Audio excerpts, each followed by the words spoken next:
Fala, fiel torcida! Eu sou Gabriel Soares e nesse vídeo irei analisar e comentar a vitória por 1-0 do Corinthians lá no Uruguai contra o Racing, que manteve a nossa equipe viva na Sul-Americana em busca de uma vaga na próxima rodada. Fiel torcedor, sobrevivemos. Por incrível que pareça, estamos vivos para uma possível classificação para a próxima fase da Conmebol Sul-Americana. Com uma fase de grupos patética, jogos horrorosos que a gente foi obrigado a assistir, partidas podres, tá, que o Corinthians fez na Sul-Americana, para você ver o nível da competição. Nós estamos vivos e com uma chance até que grande de se classificar para a próxima fase da Sul-Americana. Provavelmente iremos se classificar em segundo e não em primeiro. Eu vou falar disso lá no fim do vídeo, né? Eu vou explicar aí qual que é a vantagem de passar em primeiro, qual que é a vantagem de passar em segundo e o que a gente precisa para passar em primeiro e o que a gente precisa para passar em segundo ou até para ser eliminado, né? Porque sim, temos chance, não estamos aí classificados já, não estamos garantidos na próxima fase, tá? Mas antes, vamos analisar esse jogo podre, esse jogo patético que a gente foi obrigado a assistir na noite dessa quinta-feira, né? Mais um filme de terror protagonizado pelo Corinthians nesta temporada, tá? Começando pela escalação que o Dorival Júnior mandou a campo. Vou pegar aqui a nossa senhora colinha para falar para vocês que o nosso treinador mandou a campo Hugo Souza no gol, Léo Maná na direita, André Ramalho e Choca no miolo de zaga, na lateral esquerda Matheus Bidu, trio de meio-campistas com Charles pelo lado direito, Alex Santana mais centralizado e Rian pelo lado esquerdo, Thales Magno como ponta esquerda, Romero como ponta direita e Héctor Hernandes como o centroavante camisa 9. Obviamente, quando você olha essa escalação já fala 4-3-3, estamos lascados? E foi o que aconteceu. Mais um primeiro tempo horrível do Corinthians. E assim, não foi só do Corinthians, tá? Eu acho que foi um dos piores jogos de futebol que eu acompanhei nos últimos anos, gente. Porque assim, o time do Racing do Uruguai, ele é horroroso. Tá? Desculpa porque eu vou ter que repetir essa palavra muitas vezes durante o vídeo. Horroroso, horrível, podre, péssimo. Vou utilizar essas palavras muitas vezes no vídeo. Tanto para citar o Racing do Uruguai quanto o Corinthians em alguns e até vários momentos, tá? Do Corinthians durante a partida. O primeiro tempo, ele é até difícil de ser analisado, gente. Porque assim, foi uma aberração esportiva, tá? Ainda mais 7 horas da noite, não se pode passar um filme de terror assim para todo mundo assistir. Porque, meu Deus do céu, o time do Racing do Uruguai, ele não conseguiu passar do meio de campo, tá? Os caras tropeçam na bola a cada 2 segundos, eles apanham dela a cada meio segundo, eles erram um passe curto a cada 3 segundos. É um dos piores times que eu já vi na vida. Compete forte contra aquele time da Venezuela que a gente enfrentou na primeira fase da pré-Libertadores. Compete muito forte, porque esse time do Racing do Uruguai, ele é podre. Para mim, eu acho difícil ter um time dentro da Sul-Americana pior do que esse Racing do Uruguai. É inacreditável como esses caras são ruins. E aí mostra como a fase do Corinthians não é boa, porque a gente precisou, em 2 jogos, vencer esses caras por 1-0, sofrendo e cagando sangue. Essa que é a grande verdade. Tá? Sofrendo e fazendo partidas bem abaixo da expectativa. Principalmente, obviamente, a da Neoquímica Arena. Né? A gente vê que a fase do time não é boa quando a gente está sofrendo e ganhando só de 1-0 desse time aí.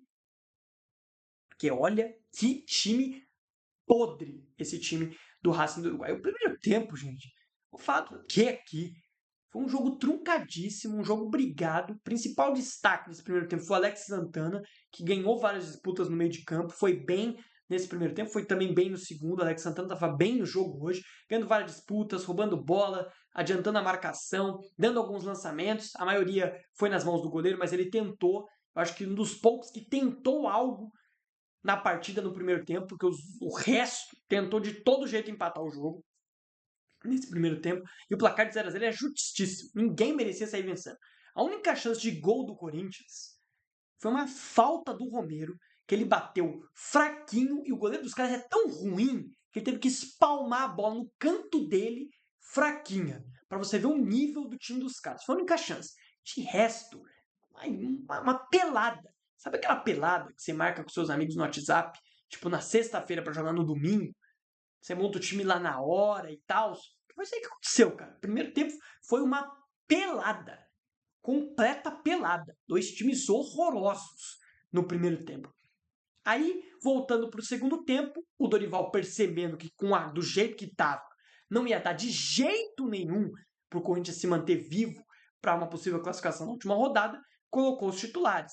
Colocou aí o Yuri Alberto no lugar do Romero, Coronado no lugar do Hector Hernandes e o André Carrilho no lugar do Charles. Né? Aí mudou um pouco o esquema, né? Porque a gente ficou com o Rian, Alex Santana e Carrilho, o Coronado como meia articulador, o Thales e o Yuri com dois atacantes, o Thales sempre, obviamente, mais aberto pelo lado esquerdo, mas voltou a jogar uma formatação que a gente está mais acostumado do que esse 4-3-3 péssimo, né, que foi a campo no primeiro tempo. Aí o segundo tempo, obviamente, melhorou.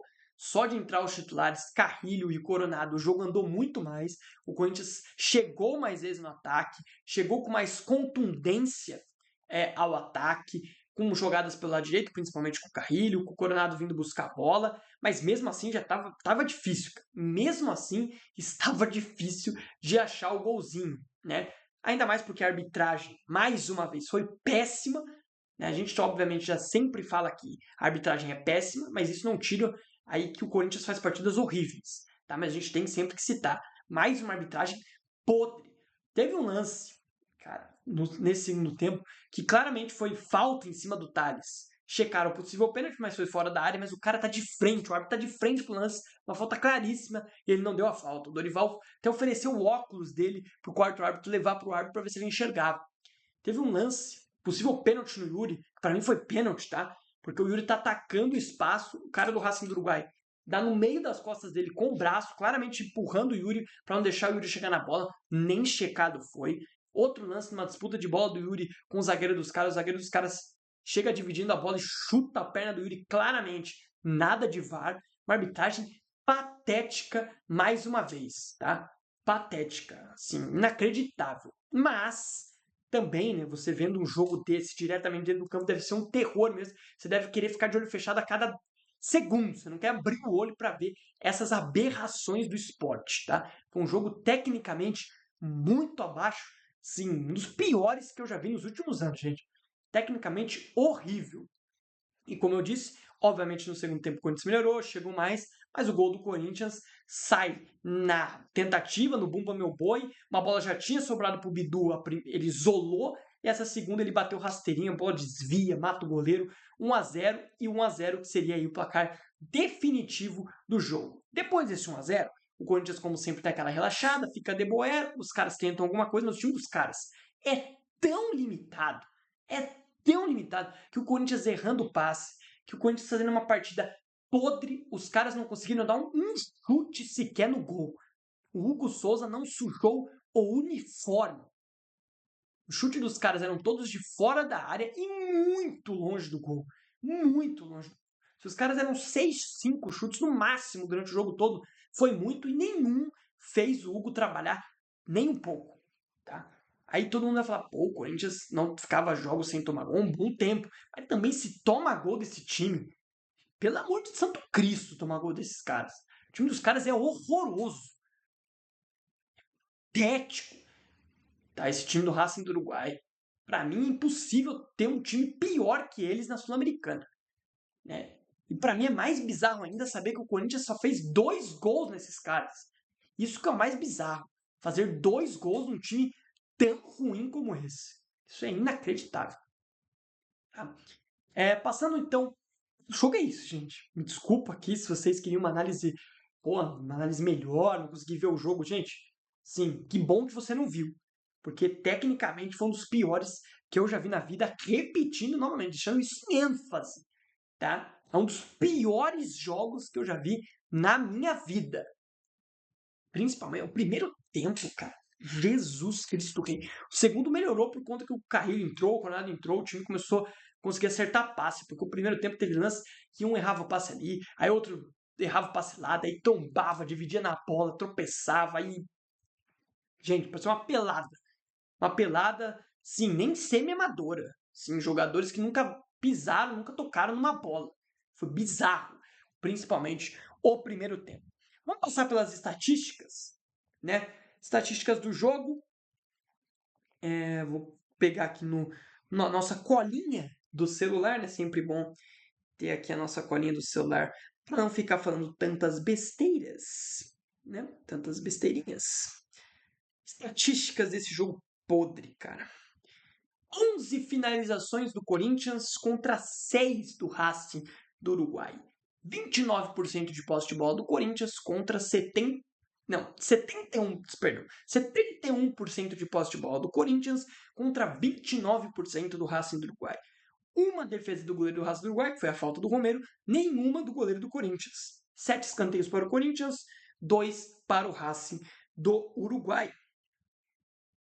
2 cartões amarelos para cada lado, não tem muito mais o que dizer, tá? Não tem muito mais o que dizer. Foi um jogo muito, muito abaixo mesmo de ambas as equipes. Tá?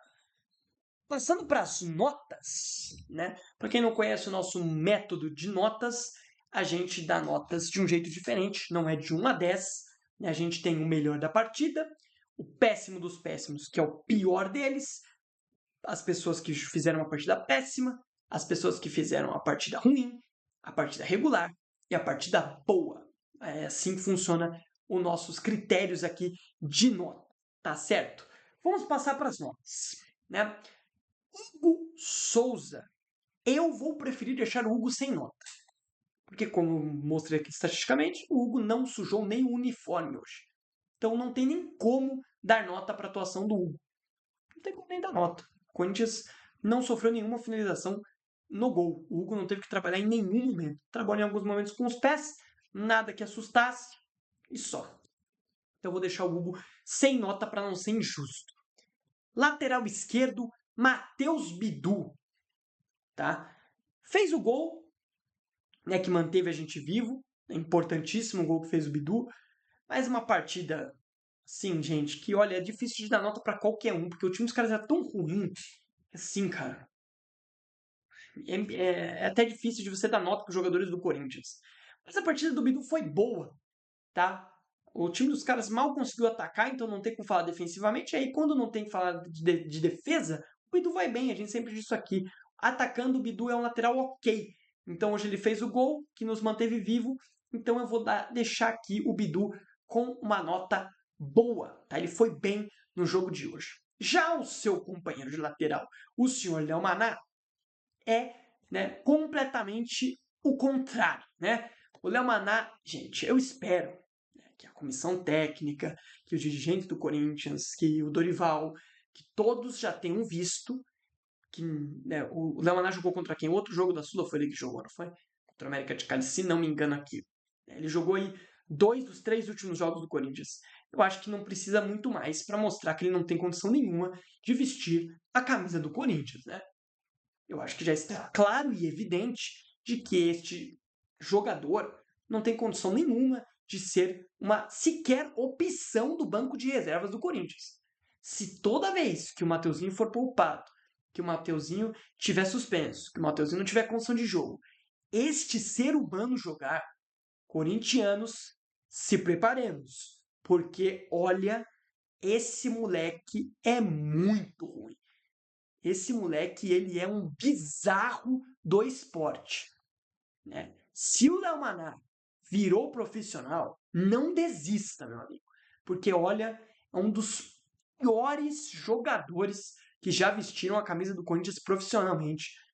Uma das piores crias da base, com toda certeza. E olha que tem jogador ruim nessa conversa. Hein? Recentemente, o Corinthians revelou uma cada de jogador bagre. E o Léo Maná é só mais um deles. E, gente, o Léo Maná não chegou agora pro profissional. O Léo Maná tá 2, 3 anos aí. E é isso aí. Nunca conseguiu se firmar, nunca conseguiu sequer mostrar ser opção. Só está sendo opção esse ano porque o Fagner foi embora, né? E não tem quem colocar. É só a galera da base e só. Né? E o Léo Maná, querendo ou não, é o que tá ali. E é o que tá tendo que ser usado. Mas eu espero, como eu disse, qualquer que seja o departamento do Corinthians, chegue e fale, gente, precisamos de um lateral direito para jogar, para fazer sombra para o Mateuzinho, porque com esse garoto, meu Senhor Jesus Cristinho. Tá? Mais uma vez, eu vou dar o péssimo dos péssimos pro Léo Maná, porque ele é aquele jogador que não consegue fazer nada bem. Tá? Nada, nem sequer conduzir uma bola sem marcação ele consegue fazer. Tá? É um jogador completamente despreparado, medroso, não toca uma bola sequer para frente, com milhares de defeitos. O físico dele, ele perde para qualquer um no físico. Gente, não está preparado, tá? Não está preparado para jogar no time profissional e nem sequer estar jogando uma Série A. Tá? Se o Léo Maná é jogador, joga na Série A, veste a camisa do Corinthians, você também consegue, tá? Então não desista do seu sonho nunca, tá? Péssimo dos péssimos hoje, mais uma vez, o senhor Léo Maná. Dupla de zaga, bem no jogo. Dupla de zaga, bem no jogo. Tá? É bom ver o João Pedro Choca de volta a campo. Eu não sei por que ele foi tão escanteado. Por conta de um erro, ele ficou tanto tempo fora. Sabe? O Félix Torres, o André Ramalho já erraram muito mais que ele e ficam continuando jogando. O garoto cometeu um erro lá na pré-Libertadores contra o Guayaquil naquele 3-0 pavoroso que todo mundo foi mal. Ele ficou meses sem jogar. Então tem que ter mais oportunidade o Choca. É um jogador bom, tá? Tem um posicionamento legal, é alto, tem uma boa bola aérea, sabe sair jogando, não é tão medroso, não é tão apavorado como o Félix Torres, como o Kaká. Tá? E eu vou dar uma partida boa para o João Pedro Choca e regular para o André Ramalho, porque o André ainda, dentro da sua boa característica, que são os passes, ele errou alguns na noite de hoje. Tá? É que defensivamente não tem como criticar, porque o time dos caras mal atacou. Né? Então seria difícil a gente criticar aqui os zagueiros. Né? Mas gostei da partida dos dois. Boa vai ser a nota do João Pedro e regular a nota do André. Como a gente sempre diz aqui, a gente espera muito do André e dentro do que ele está entregando, eu sei que ele pode entregar mais. Então a nota dele não vai ser boa, vai ser regular. Tá? No meio de campo, o único que se salva é o Alex Santana, porque é o único que tem condições de vestir a camisa de um clube da Série A, não estou dizendo do Corinthians, de um clube da Série A. Tá? O senhor Charles não tem condição nenhuma de atuar sequer com a camisa do Sport, com a camisa do Ceará, porque ele é um atleta completamente podre, tá? Horrível, não acerta um domínio, não corre, é parado, é lento, faz falta burra, é um jogador completamente inexistente em campo. Tá? Inexistente. E do outro lado, o Rian é outro. Tá? A nota dos dois é péssimo. Tá? O Rian é outro, não faz absolutamente nada. Quando faz é passe errado, assim, é falta boba. Ele teve uma chance, cara, que o Roberto ajeitou pro Rian, o Rian mandou a bola na lua. Na lua! Nem sequer perto do goleiro, fazer o goleiro trabalhar de dentro da grande área. Tá? Então são jogadores que não têm condições de vestir a camisa de times da Série A. São jogadores muito abaixo do nível. Que hoje jogaram, né, por conta de todas as circunstâncias que eu já citei aqui. E eu não reclamo deles terem jogado, não, tá?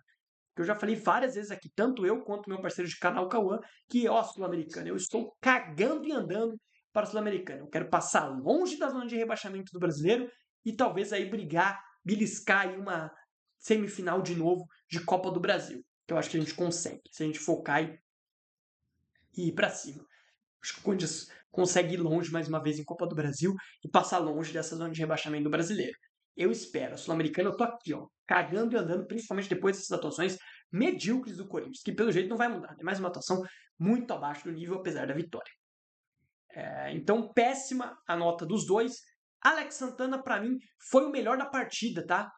Gostei muito do Alex, principalmente na hora da pelada. Ele foi um dos únicos que se destacou naquele primeiro tempo horroroso, tentando passe, tocando a bola para frente, evitando tocar a bola para trás, bem aí na hora de defender, na hora de proteger os defensores. Gostei muito da partida do Alex, tá?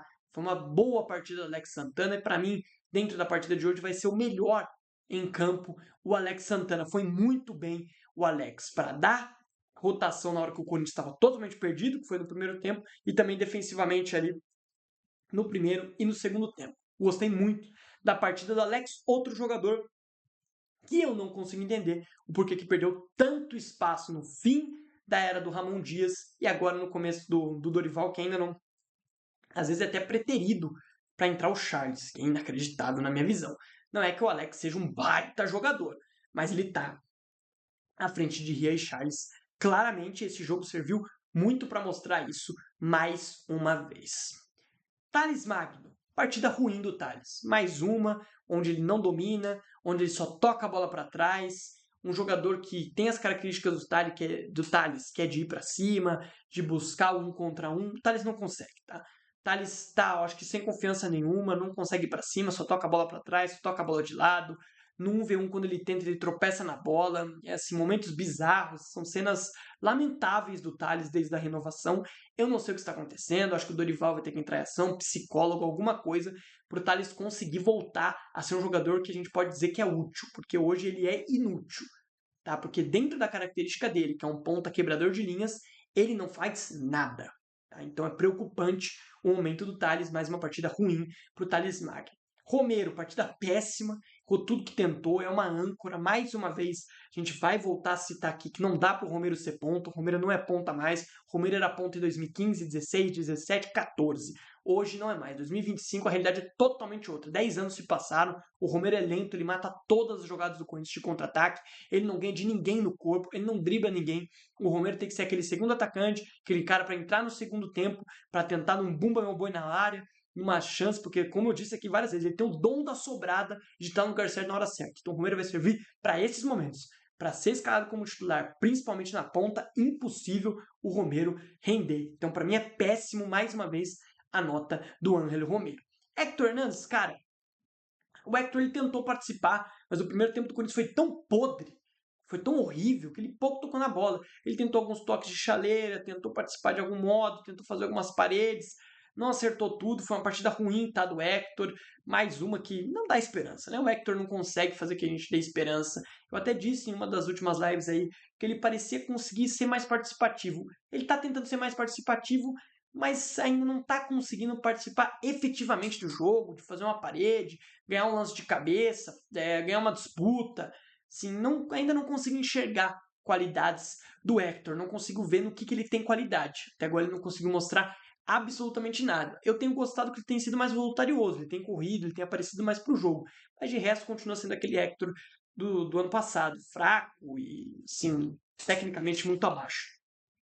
Na galera que veio do banco, o Yuri, não gostei da partida do Yuri, não conseguiu ser muito efetivo, tentou ali, tentou aqui, correu, se desdobrou, mas para mim foi uma partida ruim do Yuri, né, não conseguiu ser efetivo. Igor Coronado entrou tentando, me incomodei em alguns momentos que o Igor não tocava a bola, mas o time do Corinthians muitos momentos parados também, vou dar uma partida regular aí para o Igor Coronado. André Carrilho entrou bem, né? Voltou aí a fazer uma entrada boa em campo, voltou aí a desempenhar o futebol que eu imagino que o Carrilho pode desempenhar, sendo uma válvula de escape pelo lado direito. Vou dar uma partida aí boa para o André Carrilho quando ele esteve em campo. Maicon e José Martinez eu vou preferir deixar sem nenhuma nota. Tá? Então essa foi a minha análise sobre este jogo patético, mas que, como eu disse lá no início do vídeo, nos manteve vivo para uma possível classificação na próxima rodada, na rodada 6 e última e derradeira rodada da fase de grupos desse campeonato que, olha, dá nervo assistir esse campeonato, cara. A arbitragem desse campeonato deixa os jogos tão chato de assistir, é uma bizarrice completa. Creio eu que eu vou botar a tabela em algum lugar aqui do vídeo, tá? Na tela, para vocês analisarem junto comigo, mas aqui, nesse momento, estou analisando no celular. Para o Corinthians se classificar na primeira posição, o Corinthians, obviamente, tem que vencer o atual líder do grupo Huracan dentro de casa, lá na Argentina, e goleá-los, tá? Porque o saldo de gols do Huracan hoje é 8 positivo e o do Corinthians é 1 positivo. Ou seja, o Corinthians teria que aplicar uma goleada histórica para cima do Huracan, algo que, na minha visão, está fora de cogitação. Eu não acredito que o Corinthians possa se classificar em primeiro, tá? Perante o que o Corinthians vem apresentando, é impossível você acreditar que a gente pode classificar em primeiro. Já em segundo, é algo factível, é algo muito inclusive, possível, tá? Porque só basta o Corinthians vencer o Huracan fora de casa. Não vai ser fácil, não estou dizendo que a gente já está classificado, pelo contrário, o Huracan é um time muito bem postado, é um time chato de se jogar contra, mostrou isso lá na primeira rodada da fase de grupos, quando enfrentou a gente na Neoquímica Arena e nos venceu, mostrou ser um time bem organizado taticamente, então não vai ser nada fácil, mas é algo totalmente possível o Corinthians vencer esse jogo fora de casa. Apesar das últimas atuações não serem boas, das atuações da Sul-Americana e da Pré-Libertadores serem péssimas, o Corinthians tem sim um time melhor e tem, obviamente, condições de passar vencendo esse Huracan e passando em segundo. Caso o Corinthians não vença o Huracan, ele tem chance ainda de classificação empatando o jogo, tá? Porque aí o América de Cali vencendo, o Corinthians está eliminado de qualquer forma. Porém, se o América de Cali perde para o Racing do Uruguai, que eu acho praticamente impossível, aí o Corinthians se classifica mesmo empatando o jogo contra o Huracan ou até perdendo.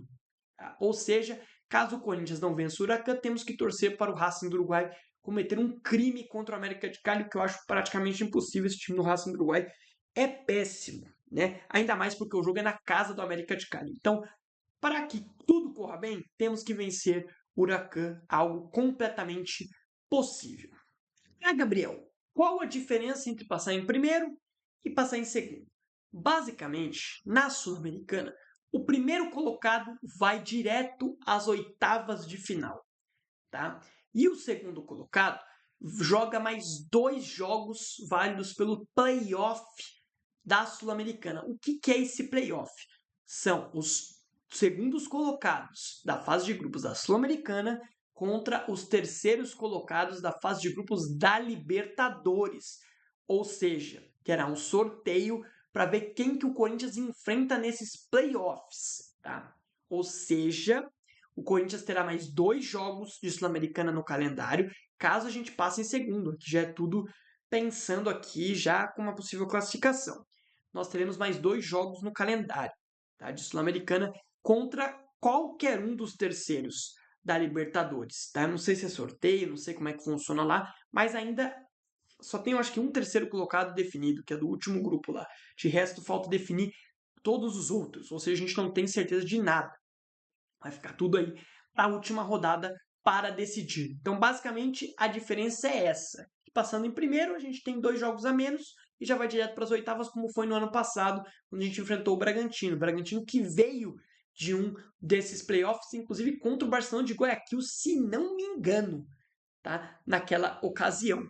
Ou seja, o Corinthians viria desses playoffs, como foi quando a gente caiu da Libertadores em terceiro lá em 2023. Né? A gente cai para os playoffs, nos playoffs a gente vai avançando e chega até a semifinal contra o Fortaleza. Naquela ocasião, o Fortaleza foi vice-campeão para a LDU, tá certo? Basicamente, essa é a principal diferença entre passar em segundo e passar em primeiro. Obviamente que passar em primeiro é a melhor opção, mas perante a todas as atuações pífias que o Corinthians fez nessa fase de grupos, tá praticamente impossível a gente passar aí em primeiro. Seria possível se a gente tivesse goleado hoje esse time fraquíssimo do Racing do Uruguai. Como a gente conseguiu a proeza de não golear eles nem em casa, nem fora, né? A gente agora precisa fazer um milagre para se classificar em primeiro na próxima rodada. Esse milagre eu acho muito difícil de acontecer, mas o segundo lugar, como eu já disse, é muito factível, é muito possível que o Corinthians consiga esta classificação. Passando aqui previamente, tá, pelos terceiros colocados da Libertadores, neste momento, o Corinthians estaria enfrentando um Botafogo, porém eu acho que o Botafogo vai classificar, então eu coloco aqui a Laú, tá, do Chile, a Universidade de Chile, tá, como um possível confronto. Aqui nesse grupo B tá tudo para se resolver na última rodada. Pode pegar ou o Universitário do Peru, que foi um time que a gente já pegou, inclusive nesse mesmo ano, lá em 23, quando a gente caiu da pré-Libertadores. Né? Se não me engano, a gente pega eles nas oitavas, né? Ou a gente pega eles nessa fase de playoffs. Eu não me lembro ao certo se é eles ou o Newell's nessa fase de playoffs. Mas eu acho que é o Newell's, não? Agora não me lembro ao certo, mas a gente enfrenta eles, inclusive. É um time do Peru, esse universitário. E foi o gol do Rian, inclusive, o gol primeiro gol profissional do Rian e a partida de despedida do Roger Guedes, se não me engano, que ele dá assistência pro Rian, o Rian faz gol lá no Peru e daí os caras invadem o campo, uma loucura, gás de pimenta por quanto é lado. Então a gente pode pegar ou o Universitário, ou o Del Valle, ou o próprio Barcelona de Guayaquil, que nos eliminou na pré-Libertadores. No grupo C, nesse momento estaríamos pegando a LDU, jogo muito chatinho, tá? Mas tem uma possibilidade de ser ou Flamengo ou Central Córdoba. Eu acho que a chance maior de serem a LDU mesmo. No grupo D, Tadieres ou Alianza Lima, é o grupo do São Paulo aqui. Tadieres e Alianza Lima são dois times muito abaixo do nível, tá? Seriam confrontos que o Corinthians daria sorte se fosse enfrentar um deles. No grupo E, hoje, ou Fortaleza ou Atlético Bucaramanga. Tá? Esse Bucaramanga aqui começou bem a Libertadores, mas depois despencou completamente. Mas não é um time ruim. Acho que Tadieres e Alianza Lima são piores do que esse Bucaramanga, mas não é. Eu acho melhor até pegar o Bucaramanga do que o próprio Fortaleza.